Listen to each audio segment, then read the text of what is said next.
everyone, my name is Soumya and you are most welcome to the third interaction session for the course on control systems. So I am a PhD student at IIT Gandhinagar and I'll be taking you through the third week sample problems. So for now you are already aware of Laplace transform, transfer function. We'll have some problems on transfer functions today. You are well aware that there is a concept of pole and zero, and how do we get them from characteristic equation and numerator of the transfer function. So today we'll be having some sample problems on transfer function and zeros. Is the effect of zeros, first order systems, and yeah, we'll proceed with the problems now.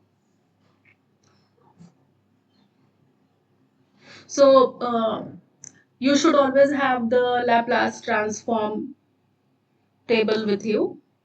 It is very helpful, and time and again I'm saying that you'll get used to, you remember the formulas when you get used to with the problems. So yes, we'll start. So for the first question, I hope I am perfectly audible. Can someone give a heads up?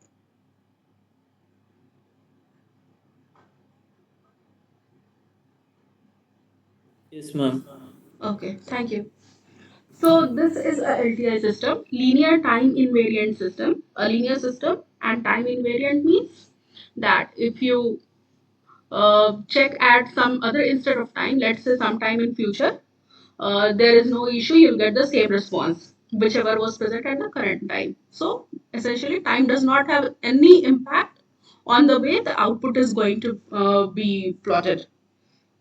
So yeah, a LTI system is governed by this differential equation. Where is the dominant pole? So can someone tell me what dominant pole means?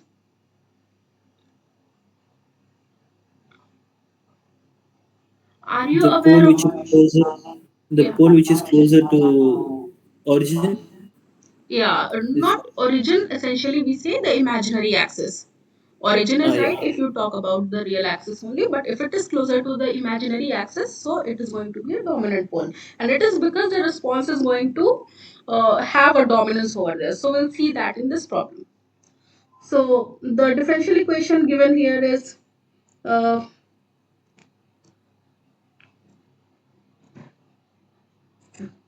so when we take the Laplace transform, since there is no initial condition given here, we are going to take just the S transform, and all the initial conditions are going to be zero. So it would be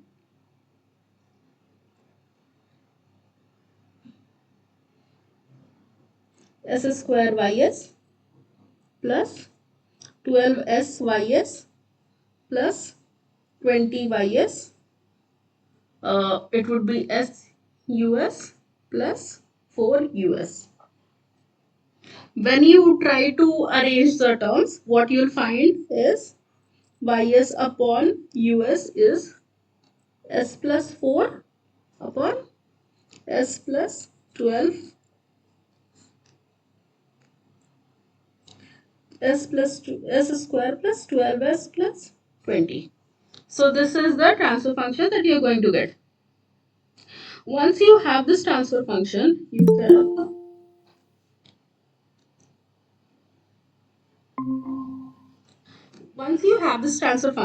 can break it as s plus 4 upon s plus 2 into s plus 10. I request all of you to solve the problem with me. This is the first problem that I am solving as a sample problems.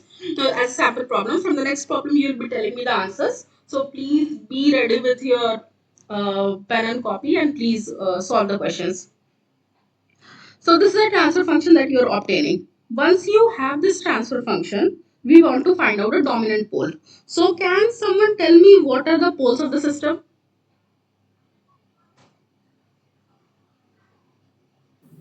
-2 and -10. Right. So it is minus 2 and minus 10. So now since we already know that the pole which is closer to the imaginary axis. So when you go to S plane, this is the real axis, this is the imaginary axis. Since minus 2 is closer as compared to minus 10, so this is a dominant pole. Okay, so this is after you derive from somewhere that is the pole which is closer to the imaginary axis is the dominant pole. But can we show this that this is going to have some dominance? Can we have some method to show that minus 2 being closer is more dominant? Do you have any method or analysis to do this?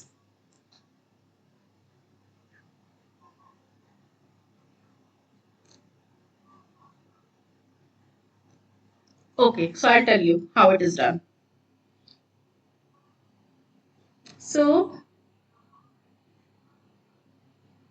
uh, whatever is the response here, of course, bias upon US here is s plus 4 into s square plus 12s plus 20. Okay. US can be a unit step, it can be unit ramp, it can be unit impulse. Let's say we do not take care what it is going to be. We first need to see the system itself. So you all know the poles lie in the left half of the S plane at minus 2 and minus 10. Now, what we try to do is we try to get the response in the form of time domain. So let's say this US is something, let's consider it to be unit step. Okay, for solving. So ys would be 1 upon s. This would be s plus 4 and here it would be s square plus, sorry, we would simplify it, s plus 2, s plus 10. Okay. Since we want to convert this into time domain, we want to have what is yt. To find out what is yt, we need to have inverse Laplace. So can it be solved in this way? A upon s plus b upon s plus 2 plus c upon s plus 10.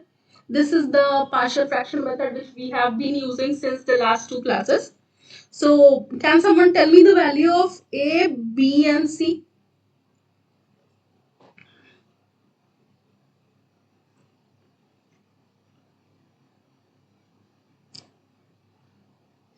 This is just for your practice.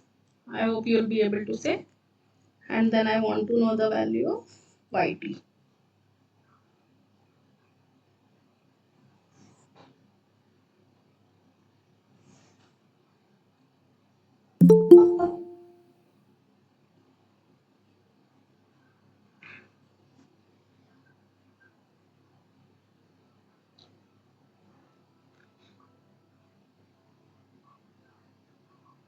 Has anyone come up with an answer?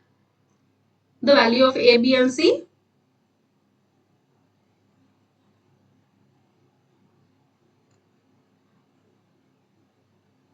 I hope all of you are aware of partial fraction method.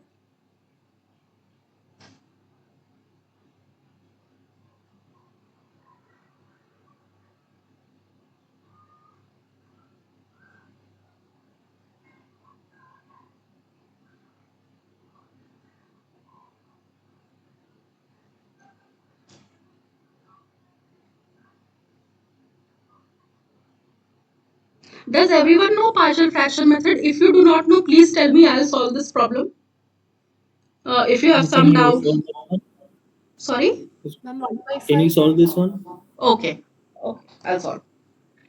So what we really do is when we have expression of such form, then we want to break it into some simpler formats. Let's say if there are three terms in the denominator, we want to have three terms here. What would these three terms help in? To take the inverse Laplace transforms very easily. So what we'll do is, so here it is s plus 4 is equal to a upon s plus b upon s plus 2 plus c upon s plus 10. Now, what we do here is, yeah, if you write it, what would happen? S plus 4 upon s into s plus 2 into s plus 10. Okay. Here it would be a into s plus 2 into s plus 10 plus b into s into s plus 10 plus, one second,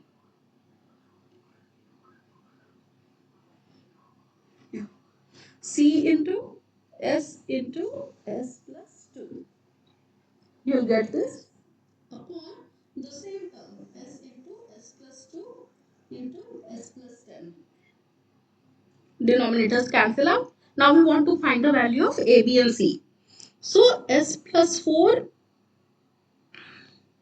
what we get is s plus 4 is equal to a into s plus 2 into s plus 10 plus bs s plus 10 plus cs s plus 2. Now what we want to do is we want to find the value one by one by substituting some value. So what we really see is if we put the value of s to be 0, what would happen? This term and this term, the term with b and c would be 0, and you'll be able to find the value of the first term. So it is 4 is equal to a into 2 into 10. So you'll get a to be 4 upon 2 into 10. So it would be 1 upon 5. Okay. Similarly, when you put s is equal to minus 2, what would happen? Minus 2 plus 4 would be 2. A would get cancelled Minus out. 1 by Sorry? Sorry? Does anyone want to say something? no, ma'am, minus 1 by 8. Okay, you get minus 1 by 8. Yeah, I'll just write it. So b into minus 2 into 8. So okay, b is minus 1 by 8. Similarly, can you tell me what is the value of c?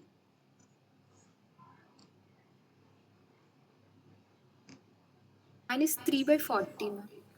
Minus 3 by 40. Okay. So I assume the values to be correct because what we want to find here has nothing to do with A, B, C. It would be the response of the system. So ultimately what you get is by S is what was here? A upon S. That means A is 1 by 5 into 1 by S. Then it is the constant B upon S plus 2. So it is S plus 2 plus. So it C is again negative 3 by 40 into 1 upon S plus 10. Okay. So when you take the inverse Laplace, what is the answer here? Can someone tell me what would be YT?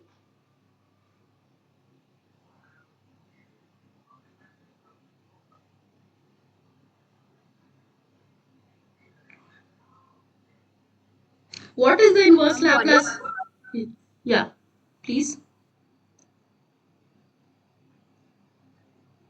1 by 5 minus 1 by 8 e power minus 2t Right? minus 340 e power minus 10t. Yes. So this is from the Laplace table where you have the, so what you essentially do is this is the unit step function. It would just be 1 by 5.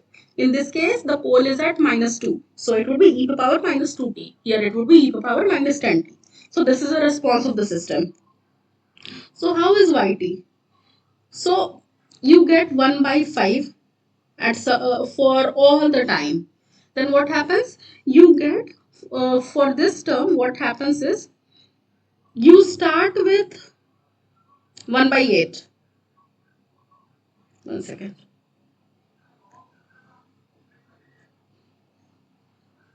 1 by 5. You start with somewhere 1 by 8 and then you decay. Okay.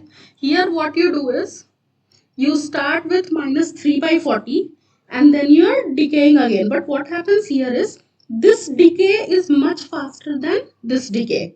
So let's say if we have 3 by minus 3 by 40 here, it will decay substantially faster. You'll reach 0 very faster as compared to this. So what would happen if the, so this corresponds to e to the power minus 10t, this corresponds to e to the power minus 2t. So since this becomes 0 very faster, this one, this does not become 0 faster. This is going slower. So it is going to have a dominant effect. It is not going to be 0 faster. So this is the dominant pole. And this came because we gave unit step. So this is not going to be used anywhere because essentially the transfer function was this only, this thing. This was the transfer function. Poles were at -2 and -10. So what you get is one is e to the power -2t, one is e to the power -10t, and e to the power -2t is going to have a more dominant response. Okay. So that is why -2 is the answer. Now we'll move to the next question. Okay. The steady state value of the unit step response of the system given in problem 1. So what was the transfer function we had obtained? Y(s) upon us is equal to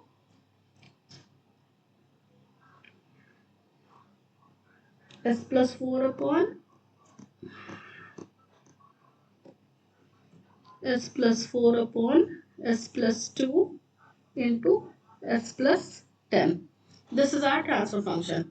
Now we have to find the steady state value when unit step response is given. So you see, when you did this thing, you can find the value of steady state. So how do you find the value of steady state from time response? You have already got yt is equal to this quantity.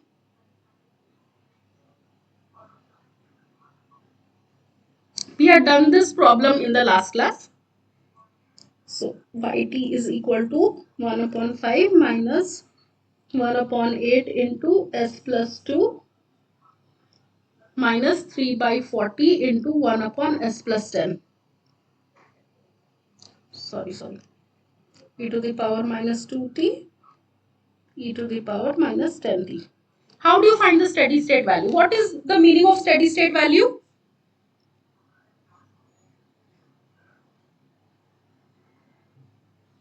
Does it have something to do with time?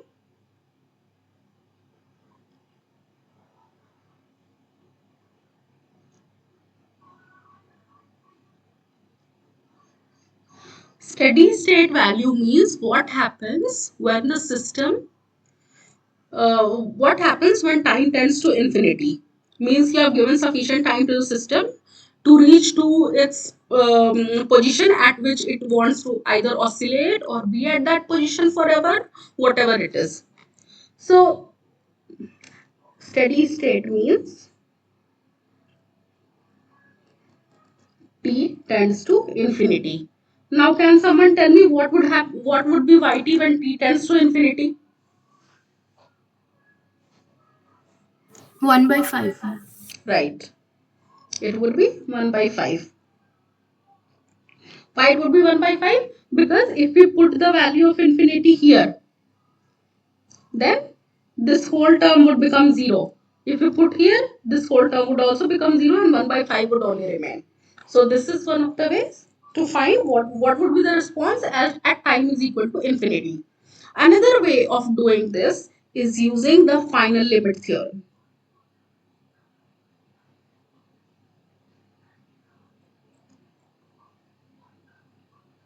What happens here? Limit s tends to 0. So t tends to infinity is equivalent to s tends to 0. Sys. Whatever value you obtain is the value of steady state. So steady state value is equal to this thing. So if you do limit s tends to 0, s into ys. Now what is ys here? This was 1 by s. So ys is equal to s plus 4 upon s into s plus 2 into s plus 10. So if you take the sys, it would be s into s plus 4 upon s into s plus 2 into s plus 10. Okay. S would cancel out and what you would obtain is 4 upon 2 into 10. So again you will get 1 by 5. So this is also the way to find the steady state value if you don't want to go into time domain. So for going into time domain, when you wanted to do this approach, what you had to do was you had to take the inverse Laplace, go into time domain, put t is equal to infinity. Let's say this function was very complex. taking Laplace inverse transform would have been very difficult. So if it is difficult, why should we go into time domain? There should be some approach using which we can find out what is the value, what is the steady state value in S domain itself, and hence this is the approach. So this approach would be very helpful for you in your assignments, exams, everywhere, because this lets you find a steady state value in the Laplace domain itself. So please use this everywhere. Okay, this is already taught to you in your lectures. Initial limit, initial value and final value theorem. Okay, this is value.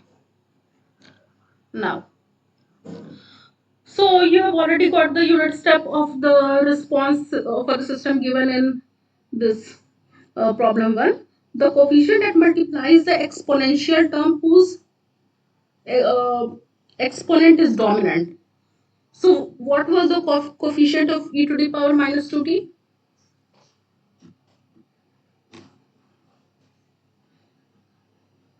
Minus 1 by 8. Yes, it was minus 1 by 8, which is essentially 0. Minus 0.125. So this is the answer. Okay, so we have done one question starting with a differential equation, converted them that into a transfer function, found out the unit step response, then after finding the unit step response, changed it into time domain, found out the steady state value in time domain as well as using the final value theorem applicable for Laplace domain. So we are knowing everything about the system now. That what would happen if we get unit step, what is the transfer function of the system, everything. So this is the way you're going to solve the problem as a whole. Now, a zero of a transfer function in the right half of the complex plane is called. So what is a zero? How do we obtain zero of a system? Does anyone know about it? If I give you a transfer function, let's say ys upon us, uh, s plus 4, s plus 9, s plus 6, s plus 5, s plus 3. What are zeros of the system? 4 and 9. Is it 4 Minus and 4 9? and 1. Negative 4, 9. Right. Minus 4 and minus 9. So these are the zeros of the system. Whatever you have from the numerator. For poles are minus 6, minus 5 and minus 3. Okay, so these zeros are in the left half of the S plane because you have everything in the left half due to the negative sign. Now, if these zeros, so this is a convention, we denote zeros using this circle, we denote poles using cross everywhere. Now, let's say if there is some pole at 4, it would be somewhere here in the right half of the S plane. Real and imaginary. This is somewhere in the right half of the S plane. So what is such kind of zero called? From the lectures, can you tell me what was the term used? Non-minimum phase 0, ma'am. Yes, it was called a non-minimum phase zero. Yes. Now, okay. Do I have anything else? No. Okay. So it was called a non-minimum phase zero. So if it is, there is no term of this type, this and these terms exist. A minimum phase zero, a non-minimum phase zero. If the zeros are in the left of the S plane, it is going to be a minimum phase zero. If it is in the right half of the S plane, it is going to be non-minimum phase zero. Now, what relation do we have between this phase and the position of zero? Why phase? It, If it is on the right hand side, it has maximum phase, madam. If it is on the left hand side, it will have minimum phase, madam. So zeros in the left half of S plane will give non-minimum phase. okay. Or do you know how to derive this? No, madam. We use the angle condition, no, madam. Yeah, we use angle condition. Right. So let's say we have two systems. You'll see this later also when you go with root locus. So let's say we have a system which is of this type. Okay. Just a second.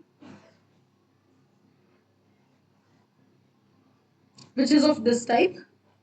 T is greater than 0. T1 is also greater than 0. Okay. This is first system. Another system we have is 1 minus Ts, 1 plus T1s. So this here also T is greater than 0, T1 is greater than 0. What does this mean? Both the systems are stable, right? Because for both the systems we have poles at minus 1 by T. Minus 1 by T1, sorry. So both the poles are going to be stable. Now in the zeros only we have difference. For this system, we have 0 in the right half of the S plane. In this system, we have 0 in the left half of the S plane. Now how it is going to contribute to phase? So if we try to find out the magnitude, S can be replaced by j omega everywhere. So if we try to find out the magnitude, it is going to be, first let's replace it by j omega only. J omega t upon 1 plus j omega t1. Okay. For G2, we'll have 1 minus j omega t, 1 plus j omega t1. Now, if we try to find out the magnitude of both the sides, is there any difference that we are going to observe?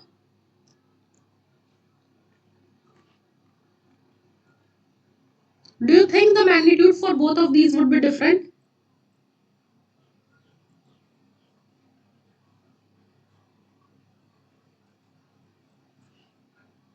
What is the magnitude of G1 j omega?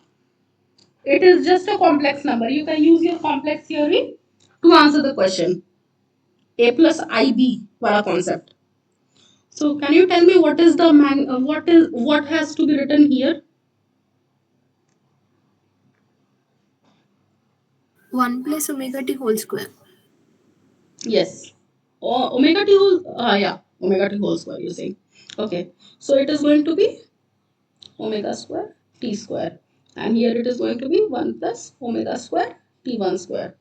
Here it is going to be 1 plus omega square t square because we are just finding the magnitude. It is going to be omega 1 plus omega square t1 square. So magnitude is same. So this non-minimum phase system and minimum phase system has nothing to do with what is the magnitude of the system. So it is definitely going to be something from the angle side.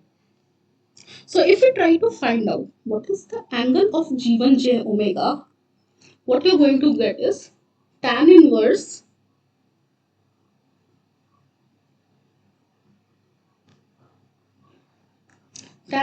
omega t. Since the next term is in the denominator, it is going to be tan inverse omega t1. Whereas in this case, it is going to be mm, uh,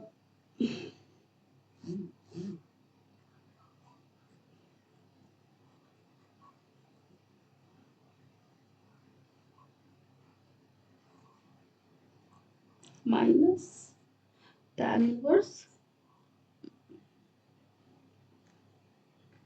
omega t1. Just for uniformity, I'll make it omega t. So there is a change in sign. Okay. So since there is change in sign, what we are going to do is okay. So G1 j omega is going to be 0 as omega tends to infinity. So as omega would tend to infinity, what would happen is, in this case, what you would get as omega tends to infinity, it would be pi by 2. As omega tends to infinity, here also it would be pi by 2. Pi by 2 minus pi by 2, you would get 0 as omega tends to infinity. Whereas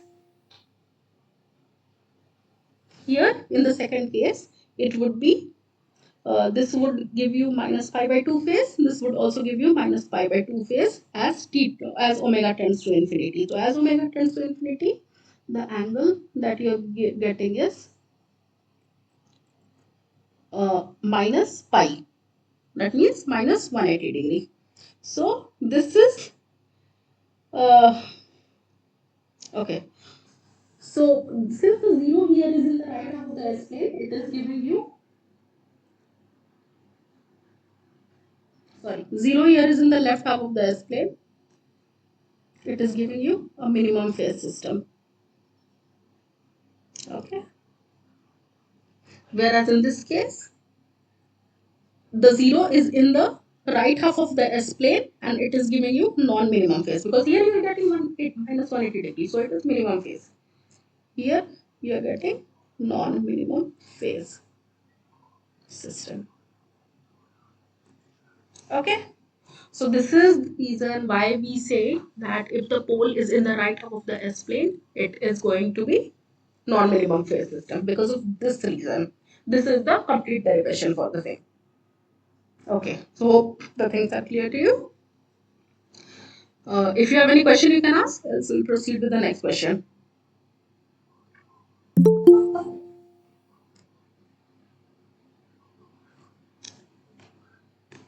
Okay.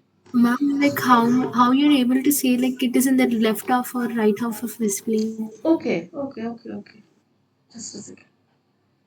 So in this case, what was the transfer function? What was the zero here? 1 plus ts is in the numerator. That means 0 is at 1 plus ts is equal to 0. Okay. So s is equal to minus 1 by t. Whereas in this case, what is happening? 1 minus ts is equal to 0. So s is equal to 1 by t. So do you see the 0 is a negative value since t is greater than 0. So this is whole negative. Whereas here t is greater than 0. So this is whole positive. S is equal to 1 by t. So 1 by t is in the right half of the,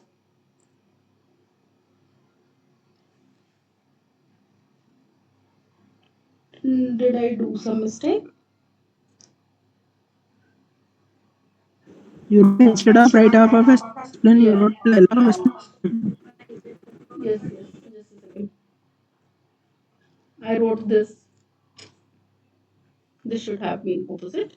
This is left half and this is right half.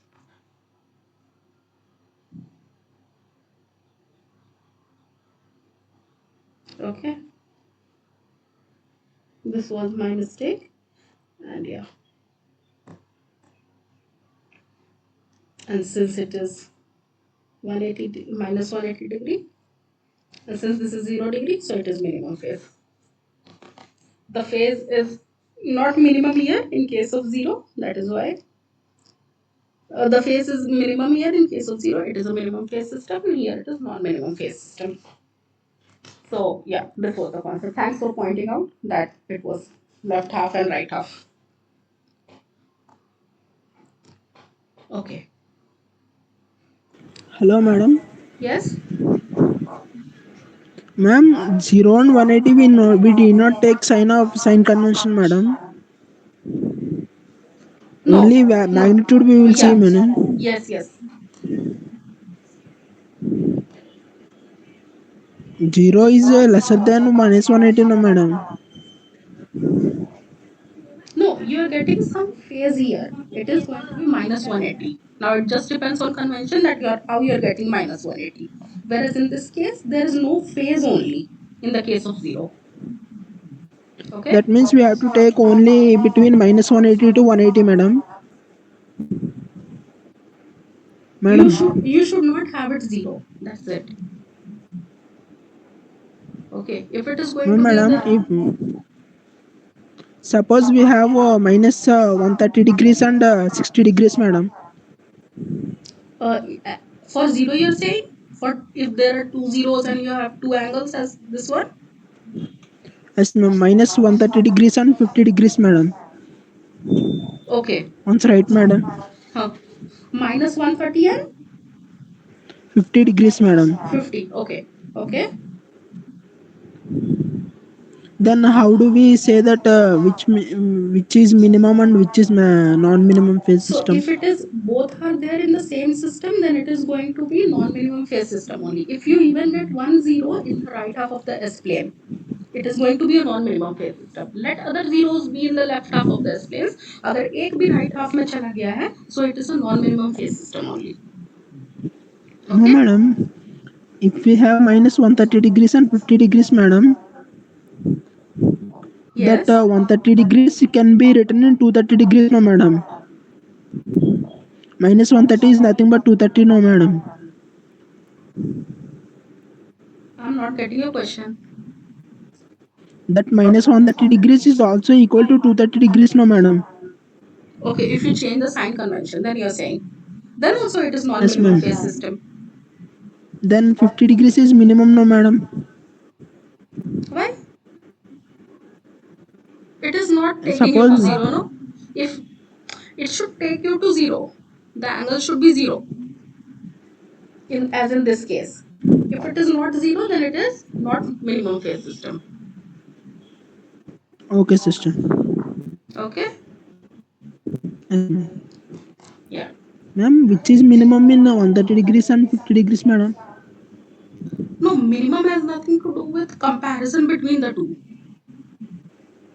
You define it in this way that if it is zero, it is going to be a minimum phase system, and all the zeros are not in the zero is not in the right half of the S plane. Whereas if you have some other quantity here apart from zero, it is going to be non-minimum phase system. Okay, ma'am. Okay, there is no comparison. If it is any other value, it is going to be non-minimum phase system.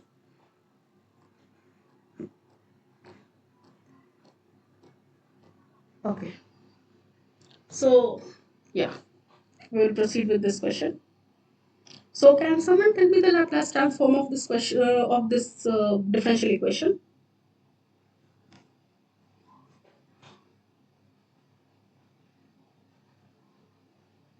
I basically want to know what is ys upon us. You can check what is the Laplace transform corresponding to this. Rest things you will be able to see.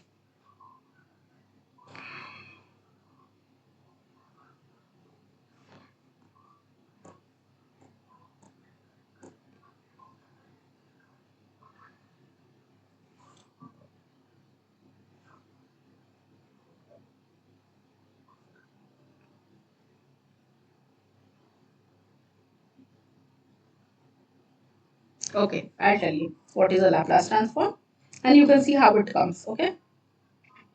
So what we'll write here is s into ys plus 2 into ys is equal to e to the power minus 0.2s us.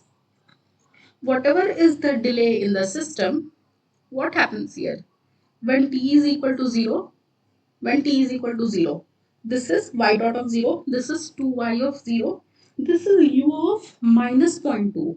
मतलब किसी पिछले time instant का use करके you want to have an output in the current time. ठीक है, अगर zero पे output जानना है तो we are using what was the input at 0.2 seconds. So this is an example of time delay system. This is also an important concept. This is time delay system. So when you try to take the Laplace transform, this is the Laplace transform you will get. So ys upon us is equal to e to the power minus 0.2s upon s plus 2. Right? Once you have this Laplace transform, now we really don't know how to deal with this term. अभी इसका क्या करें? Laplace inverse कैसे लें? Okay? So for doing that, in your lectures, you might have seen paired approximation, where e to the power something is broken into something linear term. This term is non-linear, okay? You want to break it into some linear term. So you see this. This was already taught in the lecture for time delay system. So if the system is of the form, if it has some quantity of this sort, e to the power minus TDS, you can write it as e to the power sorry, 1 upon TDS plus 1. How does this come? If it is e to the power minus TDS, you can write it as 1 upon e to the power TDS, and then you can write 1 upon 1 plus TDS, because you would expand this. The time series expansion for e to the power TDS is, if it is restricted to just first order term, it is going to be 1 plus TDS. Okay, so that is the way this approximation is done. Now the question does not want this. Question says that I want paid first order approximation. Okay, this is the approximation that is required. So what is done here is e to the power minus TDS is already there. You break it into two parts. आधे part को ऊपर रखेंगे, आधे part को नीचे रखेंगे. So e to the power minus TDS by 2 by e to the power minus TDS by 2. This would take you to e to the power minus TDS only. Okay. So once you have broken it in two parts, now you approximate. So this is 1 upon minus TDS, क्योंकि ऊपर वाला term का expansion करेंगे. So it is, what is expansion of e to the power x? 1 plus x upon, this is the way it goes on.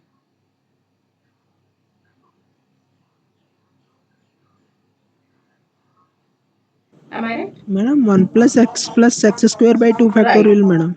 Right. I wanted you to correct this. It goes in this way. And x cube plus 3 factorial. Now, we want to take just the first order approximation. So it is just this quantity. So what you do here is you break it into two parts. Once you have two parts, then you write 1 minus TDS by 2 and 1 plus TDS by 2. And once you solve this, you will get this term. This. Okay, so the same thing we are going to do for this quantity. We will have this thing.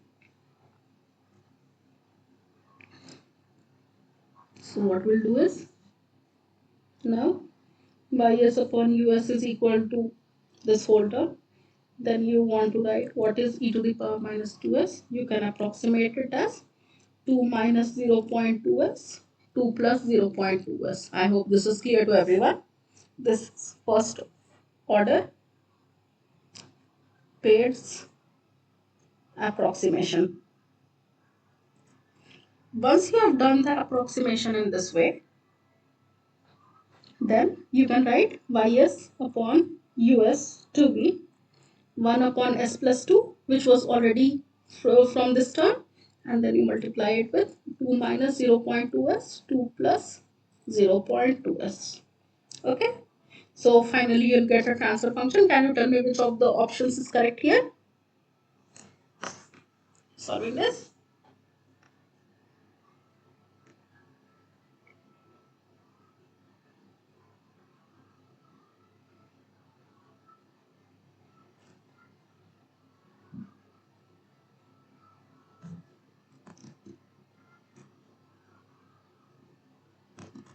Option 3, ma'am. Okay, yeah, this is the correct option. So I hope this approximation is important because it helps you to convert a nonlinear term into a linear term by approximation. Now what we'll Madam, do? madam, Yes. madam. There are 1 minus 0.1s and 1 plus 0.1s, madam. Why? Because e power minus 0.2s can be written as e power minus 0.1s by e power minus plus 0.1s. Once right, madam, transfer function. Just a second. 1 by s plus 2. Yes, yes, just a second. Just a second.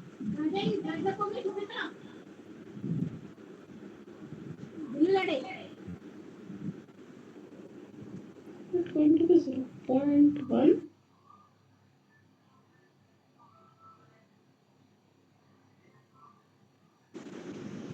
Madam, e power minus 0.2s can be written as e power minus 0.1s whole by e power plus Yes. 0.1s, no madam. Yes, yes, yes. And then you, when you break it, it would be point 1, right? And not point 2. Yes madam. 1 Yes, minus by 2. 0.1s madam. Yes, 1 yes. minus madam. It's not 1 plus. 1 minus madam. Okay. So would it not take into Then the same place? yes ma'am, s plus s minus 10 by s plus 10. Yes ma'am, 10 minus s. Answer is correct madam. Answer is same, no? So why I did Yes this do madam. wala thing? Because this is already simplified here. You see this? 2 minus TDS upon 2 plus TDS. Just a second, I'll admit someone. Yes.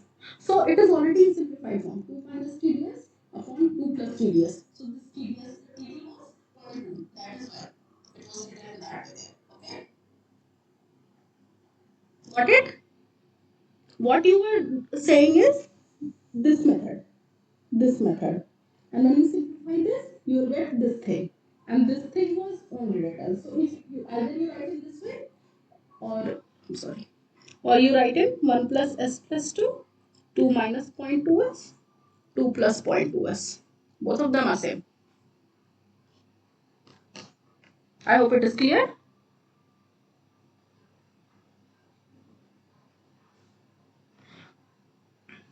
Clear? Yes madam. Yes madam. Okay. Okay. So we are going to consider a negative unity feedback system whose transfer function is this and control transfer function is this. Then the closed loop transfer function is what? Okay. So this is planned transfer function. This is controller transfer function. Before taking you there, I'll show you what was taught to you. So this whole diagram is the diagram of closed loop control system. Okay. Where PS is the planned transfer function. Okay. YS is the output from the system. US is the input to the plant, which is essentially controller output. CS is the controller here. ES is the error. RS is the reference input. YS goes as a feedback, and this HS is the feedback gain. And then this goes here, and then you try to find out there. So, what essentially happens is uh, when you have some motor, this is your plant, there is some output, if it is omega, there is some input, let's say current. This is your normal plant. What we want is, let's say I want to maintain a speed of 1500 rpm. Okay, so what I want is that my reference should be 1500 rpm, कि मुझे 1500 rpm की speed चाहिए.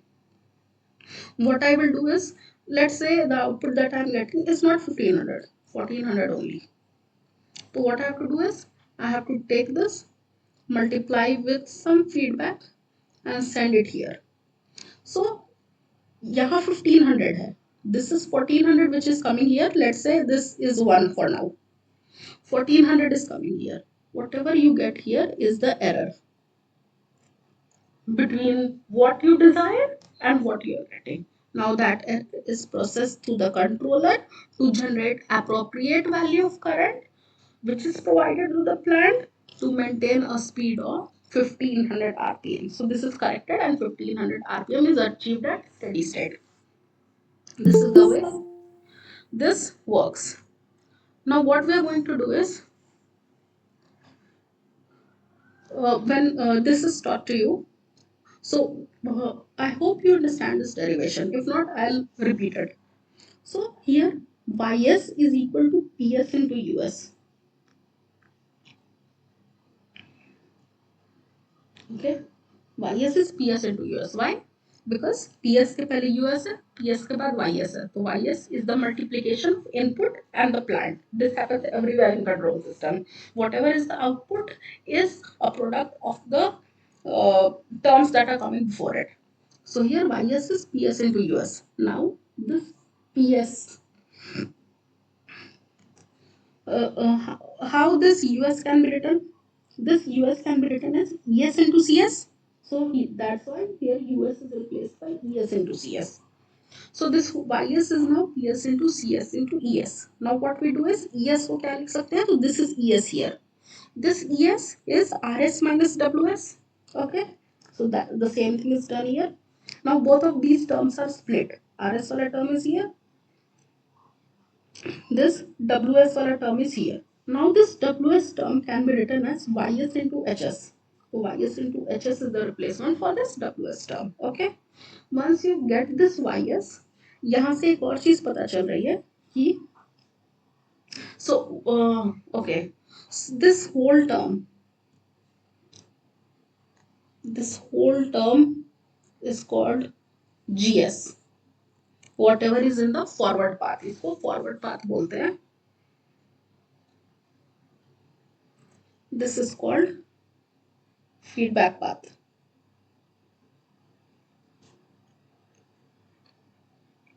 Okay. So what is happening here is GS can be written as CS into PS because these are the major blocks that are coming. US is now an integral part of the product. So CS into PS is GS. So here GS is CS into PS. Now here you everywhere have CS into PS, CS into PS in the last line. So you PS into GS into RS, GS into HS into YS. So when you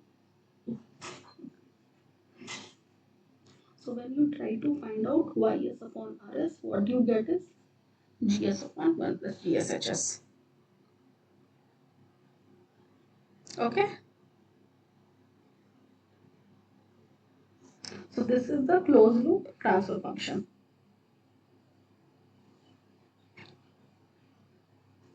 So this is what you're supposed to find out here.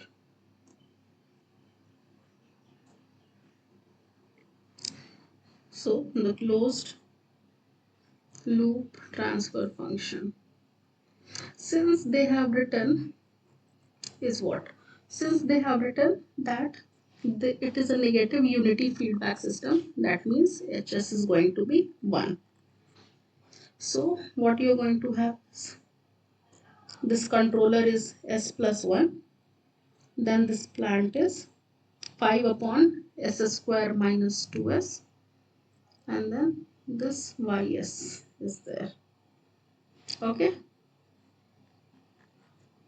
This is plus, this is minus because it is a negative unity. अगर यहाँ पे minus sign नहीं होता तो it would have in a positive unity feedback. Okay.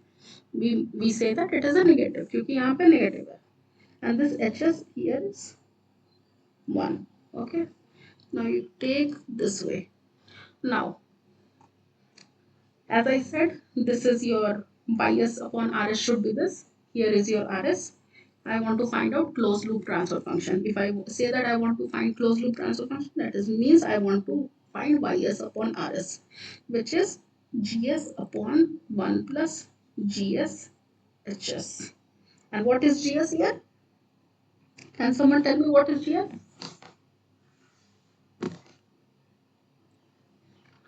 I already told you when I explained the derivation. What is GS here?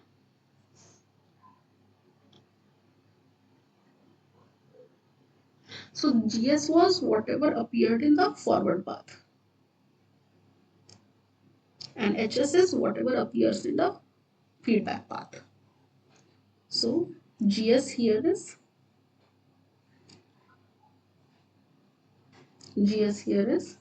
S plus 1 into 5 upon S into S minus 2.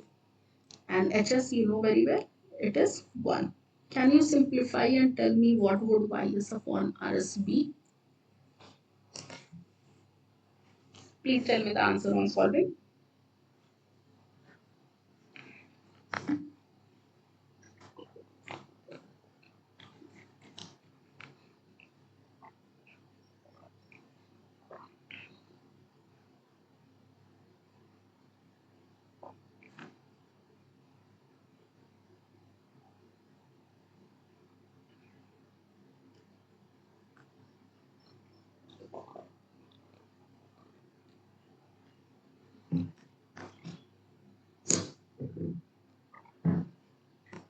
Option 2.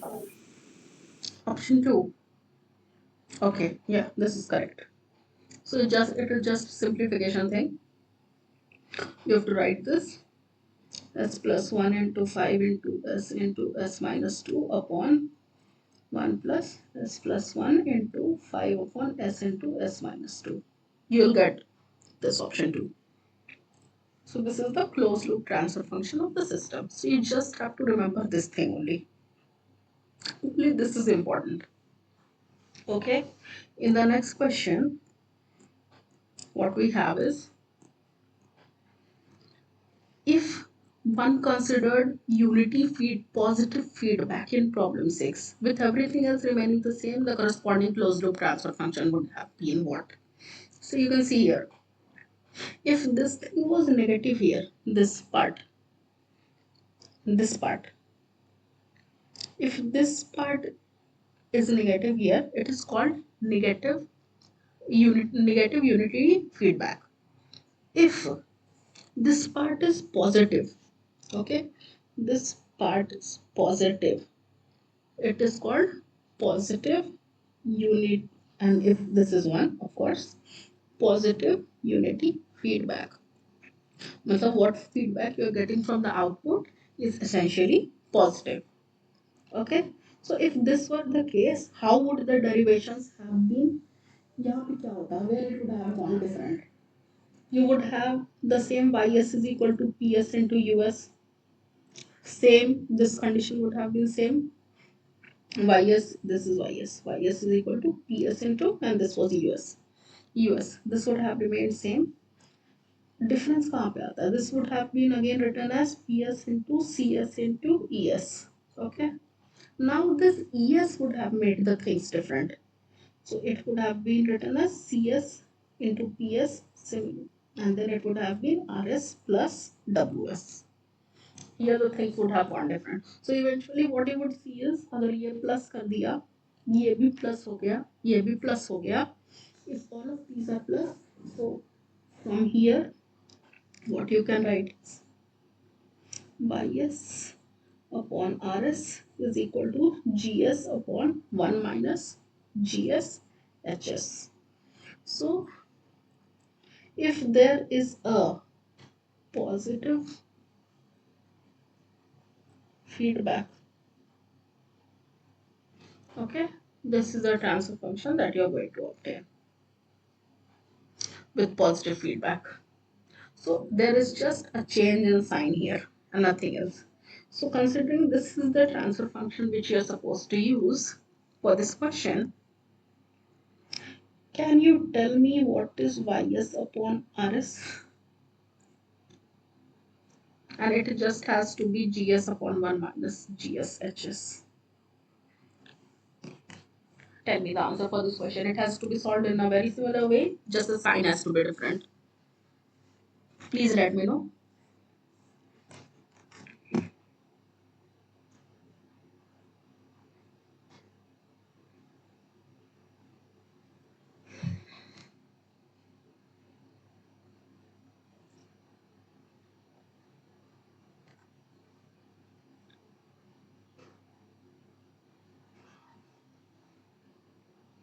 Option 1. Option 1, right. I hope you all are able to solve this question. It is very simple. GS would be the same as the last problem. So what you'll get is ys upon rs is equal to 5 into s plus 1 upon s square minus 7s minus 5. Okay. Can you tell me what are the poles of the system? What are the two poles?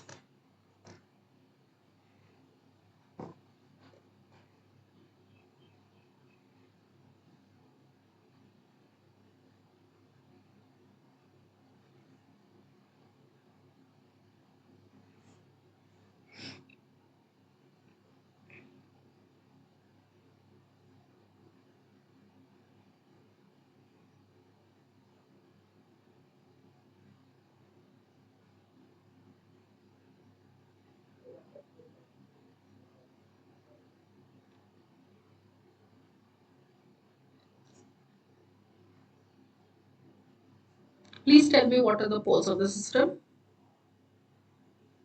I just want to show you a comparison between positive and negative feedback.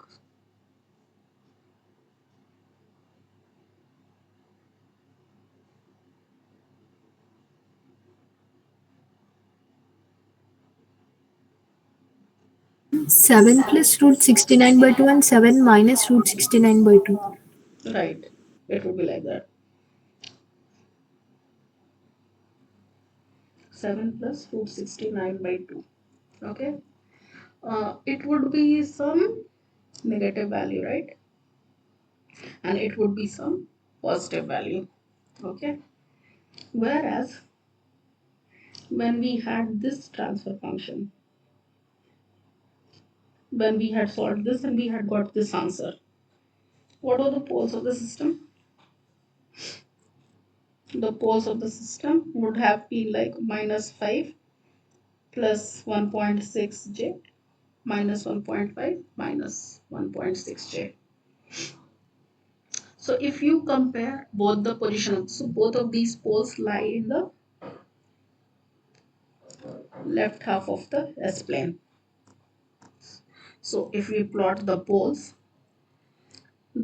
for negative unity feedback would lie here and here as conjugates because both of them have negative real parts as minus 1.5. Whereas if you take poles corresponding to this, it would be a positive and a negative value. So this would be around 7 minus 8 point something upon 2. So it would be close. Okay, it would come here. Somewhere around here. And one of the poles would be here. So this was for negative unity feedback and this is for positive unity feedback. So when from the Bibo stability that we had learned in the last class, what we had learned, if the poles are, if even one of the pole is in the right half, pole in the right half of the S plane, then the system is not Bibo stable. If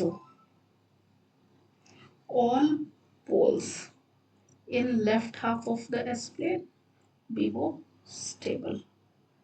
So this is a stable system. This is a non-stable system. Okay. So for the first system, when you have to remember this thing, whenever you have negative feedback, not unity necessarily, negative feedback, it is going to have stable system poles in LHP. Okay. When this is the case, this is not stable system poles, any one pole also, not all poles, any one pole also in RHP, then it is going to make the system stable, unstable. Okay, so this is the thing that we can learn from here, that what happens when there is positive and negative feedback to the system. So we'll proceed to the next question. Yeah, this is the entire thing what we were talking about for this. So tell me which of the following statements is true.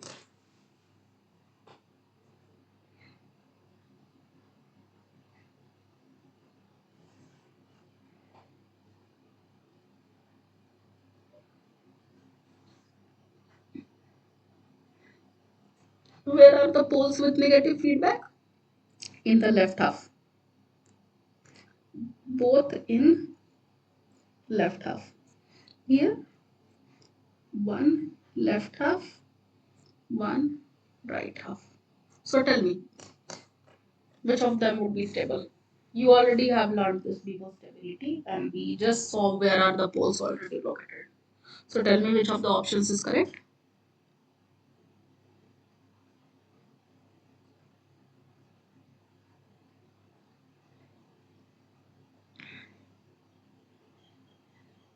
Are you all getting what was taught before this question?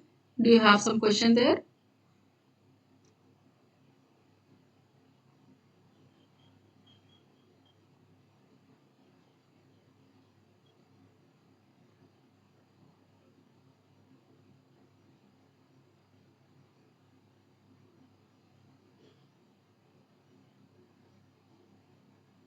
Please tell me if there is some issue in the last question, if you haven't understood the position of the pole and how it is related to stability.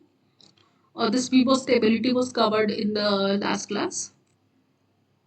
So from there we had some points to be derived, and we came to know that if the poles are in the right of the S plane, it is going to make the system stable. If all the poles are in the left of the S plane, uh, it is going to if all the poles are in the left half of the S plane, it is going to make the system stable. If even one is in the right half of the S plane, it is going to make the system unstable.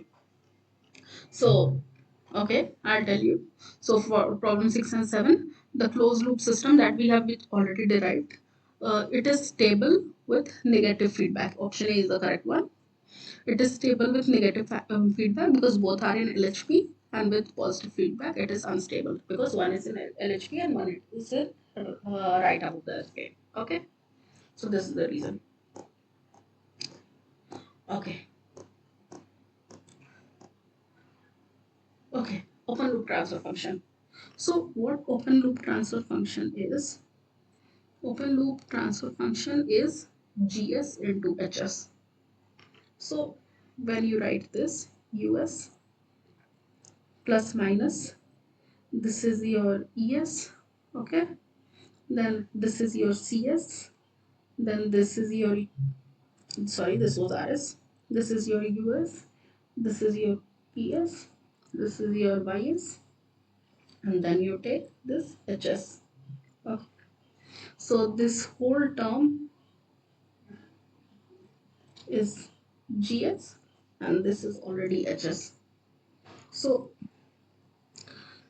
you just have to find this GS into HS. Please tell me what is GS into HS for this problem. No, that's the problem code. Yeah, for this problem.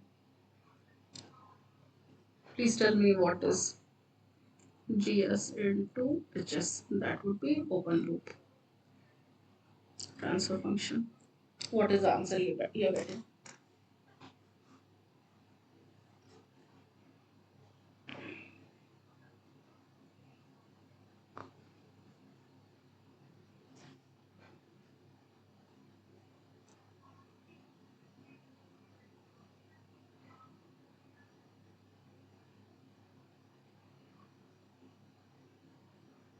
Hello? Has anyone solved?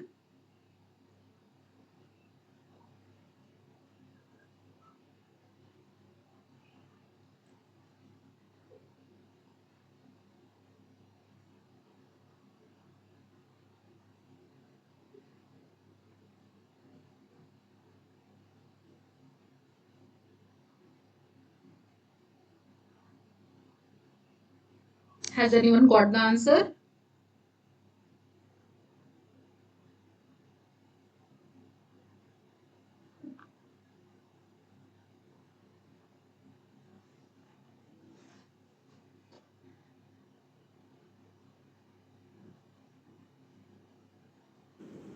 Five into S plus one by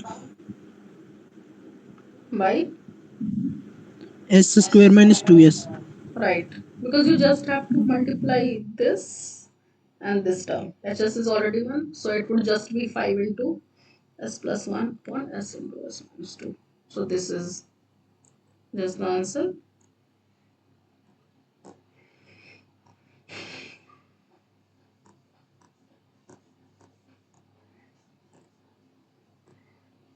So this D option is your answer. Okay. Next question is the open loop transfer function corresponding to problem 7. Problem 7 is when we had the term of positive feedback. Okay. This was the question. So when we had something corresponding to positive feedback, so then also you want to find out what is open loop transfer function. So open loop transfer function has universal definition that it is just going to be GS into HS, and GS into HS would remain the same, that you have got 5 into S plus 1 upon S into S minus 2. It would remain the same. It does not change if it is positive or negative feedback because it does not have a any dependency on es term. Es term actually changes the sign when it is rs minus ws or rs plus ws. But here we do not need, because it is just going to be open loop transfer function gs into hs. So it would again remain the same. So you'll have the same answer. Okay. We'll move to question number 11. Yes. Which one of the following statements is true about stable first order LTI system? So you want so in all the options you can see, as time tends to infinity, what is the step response? It is finite, infinite, what it is.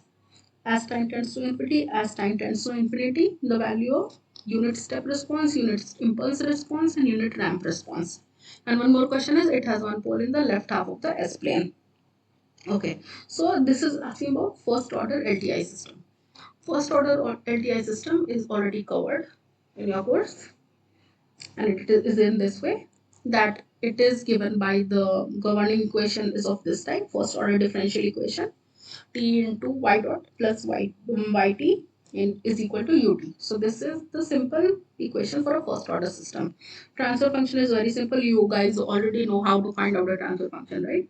So ps is just ys upon us. When you take the Laplace transform, you find the ys upon us. It is just going to be 1 upon ts plus 1. So pole is at 1 minus 1 upon t. Okay. So when you give the unit step, when you want to find out the unit step response, what you do is you give us to be 1 by s. So when you have us to be 1 by s, ys is equal to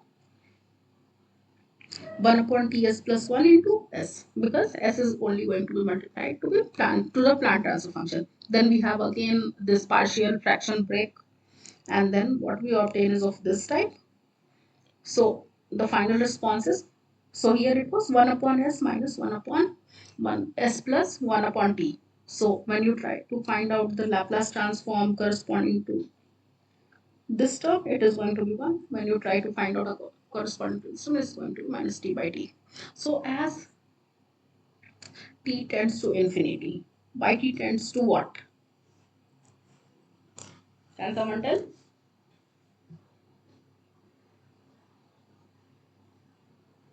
What is yt as t tends to infinity?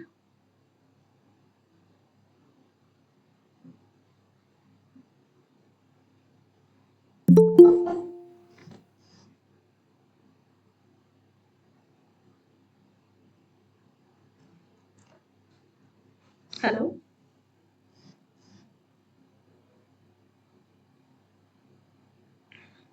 Can someone tell me?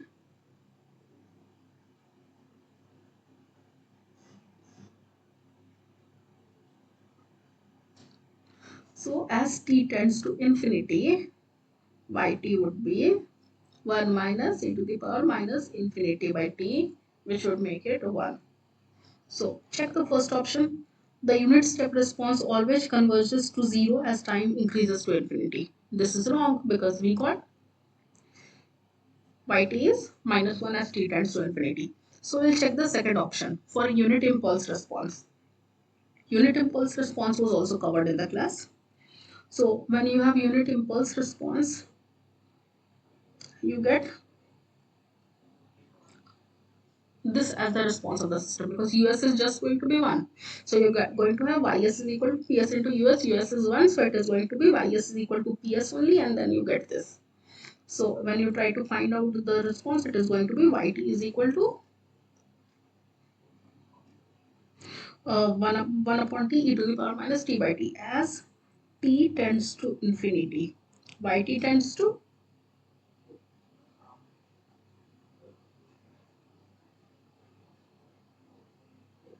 yt tends to I hope everyone is present here.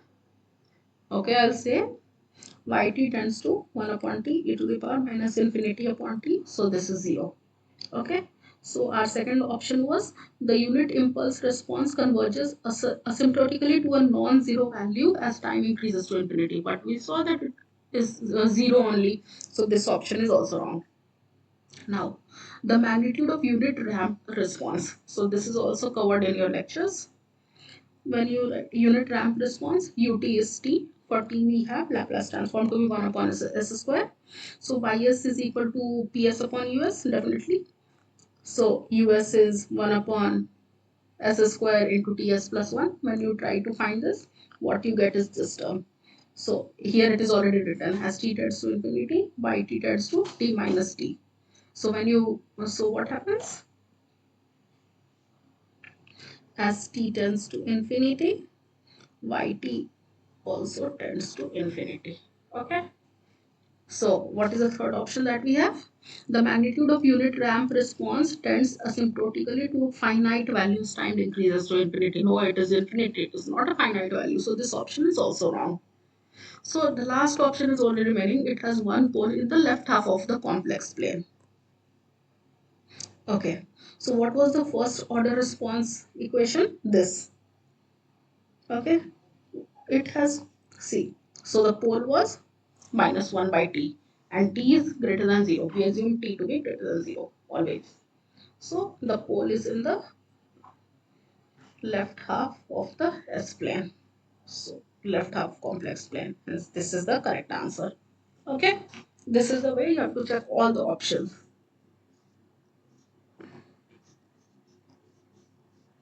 Okay.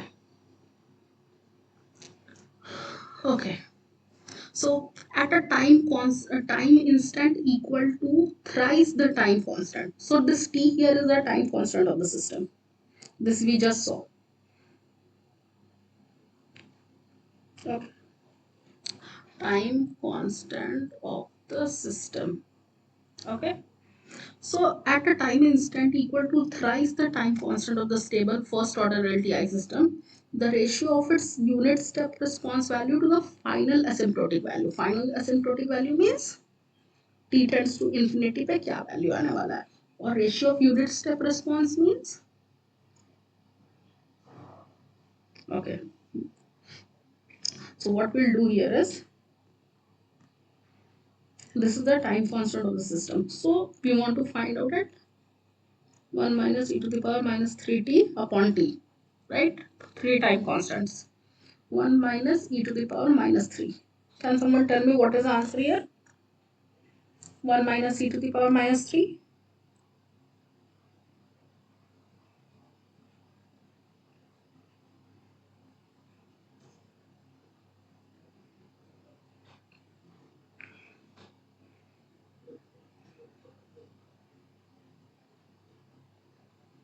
0.95. Right, 0.95. And when we wanted to see that what happens, so this was at t as t tends to infinity. Okay, and this was using time constant of t is equal to 3t. We want to have the ratio of both of them. So if yt at as time tends to infinity is actually 1. So we want to the ratio of unit step value means unit step value means 0.95 to 1. Okay. Final asymptotic value. Okay.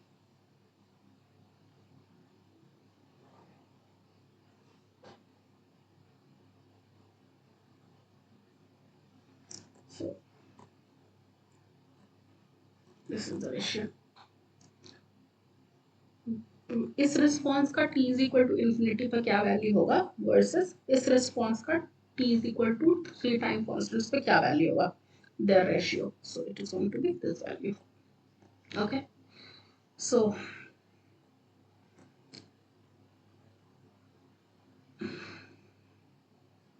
okay.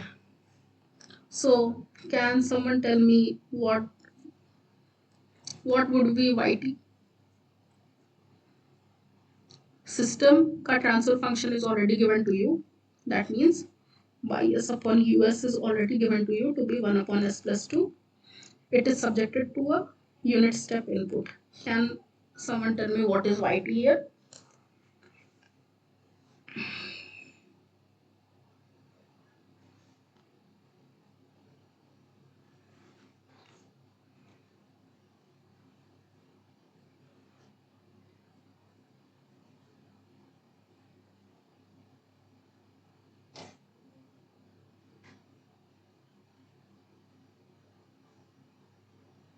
It is very simple. You just have to, okay, ys is equal to 1 upon s into s plus 2.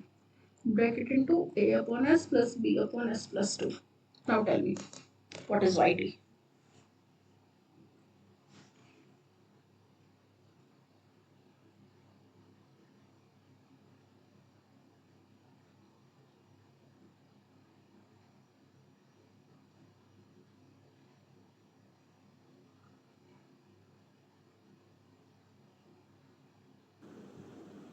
1 by 2 into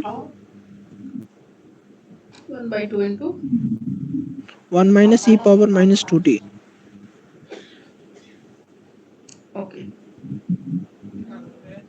Okay, so this is your answer. Now what we want to find, yt as time tends to infinity. So it is going to be 1 by 2, right? Means 0.5. And it is asking the difference between output and input asymptotically tends to. So what was input? Input was unit step.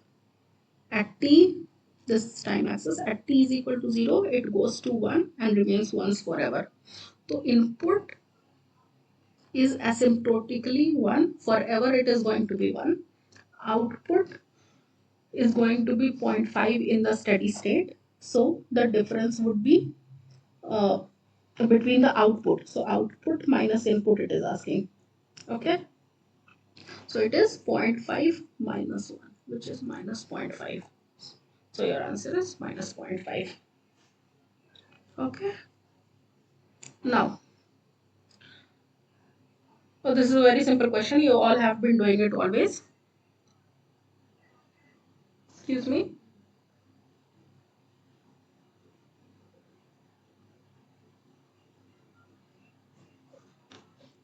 Just a second. I guess someone else has connected to my system.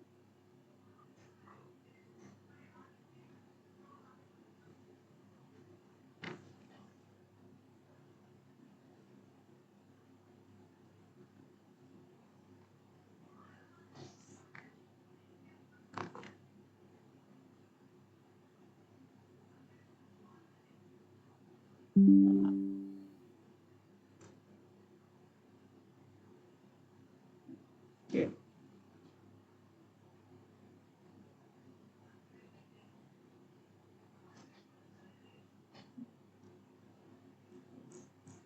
Okay. Now the next question is,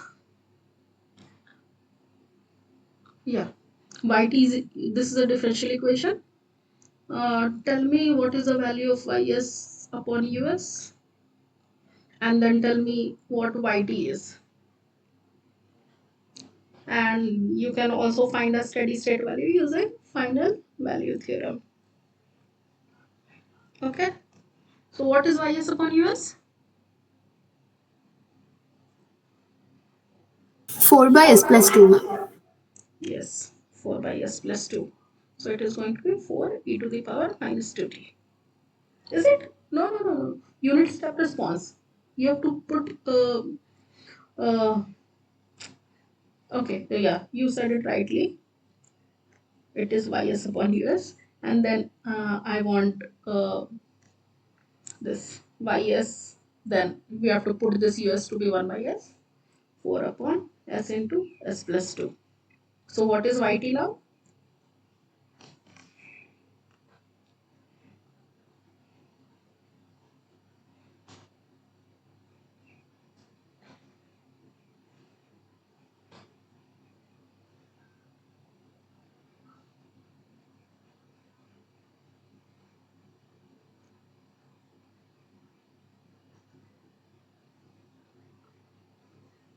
What is yt?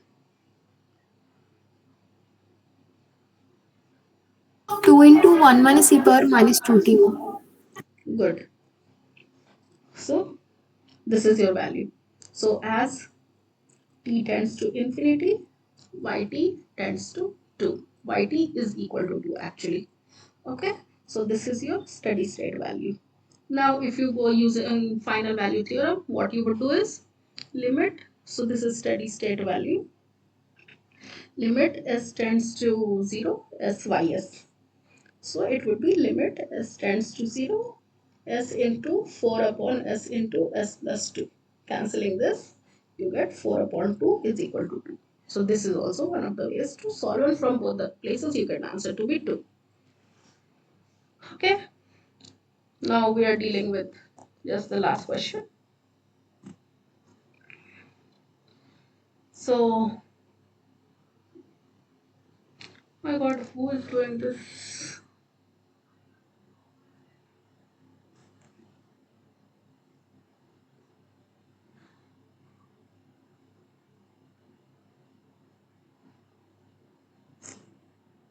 Just a second, I'll reconnect.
Okay, I don't know. Someone has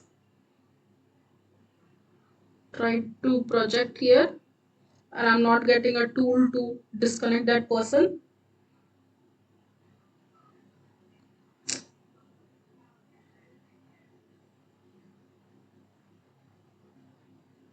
Yeah.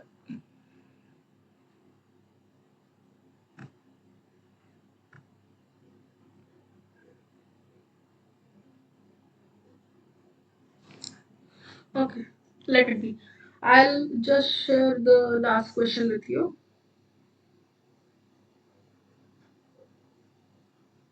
Okay, I can tell you the question. Uh, Please write the differential equation. Y dot t plus 4yt is equal to ut.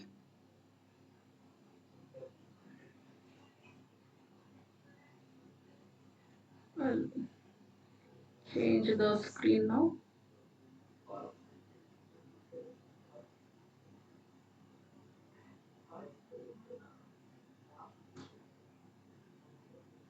Since one question is only is remaining, I'll stop the recording to be put on YouTube, and yeah, I'll share the question with you.